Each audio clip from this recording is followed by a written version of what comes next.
Kita tanya, contoh dalam sidang baru ni, kita tanya, mengapa harga minyak dunia, harga minyak mentah, satu tong pada 2008, harga 140 Amerika, duit Amerika. Yes. Harga di pam RM2. Sekarang tahun 2026, harga pasaran dunia naik turun dengan krisis yang dulu ada, $100 USD.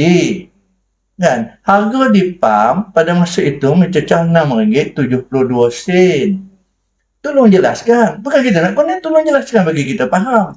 Ni 148, RM2. Ni RM100, 120 ke RM80, jadi RM6.72. Lepas tu dia kata, okey, pasal ada krisis di Selat Hormuz. Kita tak terlibat. Ini bukan saya kata, PM dia kata, mana ada pemimpin yang boleh telefon. Saya telefon direct dengan Presiden orang. Kapal Malaysia tak ada masalah. Bila tak ada masalah, dia tak terlibat dengan harga. Tolong bagi tahu itu. Kemudian kita kata, macam dia kata, kita negara pengeksport. Memang negara pengeksport boleh cek tengok, negara pengeksport nilai ekspor minyak lebih tinggi daripada nilai yang kita import. Dan kita ekspor minyak ni tak melalui Selat Hormuz. Pelanggan kita adalah Jepun dan China.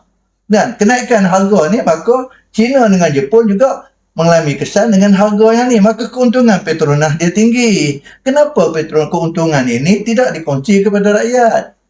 Dan tolong jawab itu saya.